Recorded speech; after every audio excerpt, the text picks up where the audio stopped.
Hello there. Welcome to my campfire. My name is Seraphine, the Midnight Bard, and I travel from place to place, seeking the strange, the bizarre, and the unexplained. At times it feels as if mystery has disappeared from daily life. A few final frontiers remain, true, but by and large, man has risen to become the master of his world and walks its face with little care for what they once feared.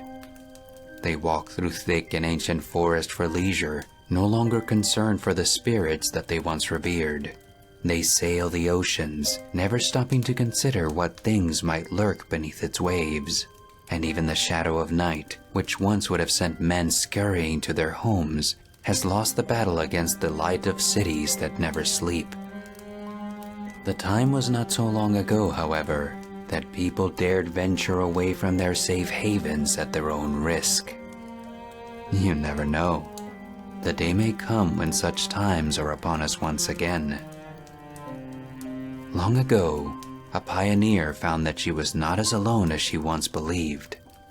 By the shadow of night, she hoped against hope that she would not be visited by the thing in the prairie.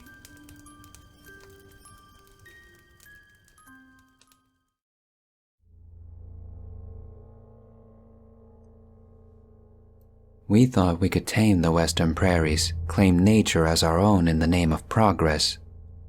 Luke and I settled in this old cabin months ago and have only known misery since the day we planted our crops. There was nobody around us for miles, we knew this. Yet, in the night, we would see flashes of light in the distance, extinguished only when we approached. The crops would grow, but they would grow black and burnt, as if the very soil below was cursed.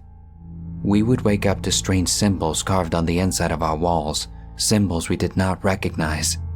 Something would come in the night and nibble on the tips of our fingers, leaving them raw when the sun rose. In September, things grew more worrisome. My belly became swollen and my blood was late. I was pregnant, out here in the vast praises of wind and darkness, far away from the luxury of doctors or midwives. As the winter approached, Luke left on horseback. The nearest city was days away, so he gave me supplies and instructions for safety, promising to return before the snow began to fall and blanket the fields in depressing silence. That was 2 months ago. I've not heard from him since. Things have not gotten better since his departure. The symbols appear more frequently as the days become shorter. The food Luke had gathered had chunks ripped out, as if something came inside and ate most of it in the night. The wind outside speaks my name, calling me to give my child back to it. The more and more this goes on, I become convinced of one horrifying fact. The child inside me is not human. At least, not fully. I see it in my dreams. Pure, black skin, like the prairies at night. Eyes dark and burnt, like the crops that grow. Limbs with scar tissue in the shape of the symbols on our cabin walls. I don't know if God is testing me or punishing me. I only pray for it to stop. Last night, something that looked like Luke returned, slamming on the door and demanding to be let in. I look through the cracks, and I know that is not my Luke. It is something from the prairie, masquerading as him to taunt me. Let us in, Isabella. The thing that was not Luke begged, slamming on the doors with his bloody fists. Let me give the land his son back.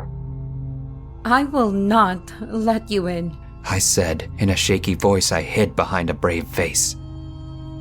No matter. The prairie will have what belongs to him eventually, Luke said before being swallowed by the darkness. I do not know what will become of me or the child.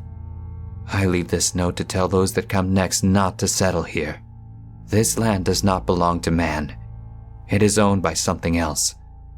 Something much darker.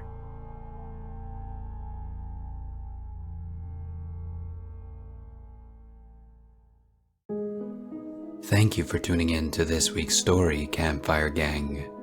Remember to leave a like and hit subscribe if you haven't done so already. If you are enjoying my content and would like to help support the channel, please check out my Patreon link in the description, like these honorary bards. Also, be sure to check out the author's links in the description to see more of their work, or to contact them and tell them how much you enjoyed their story. Be safe out there, friends. I look forward to meeting you again by the light of the campfire.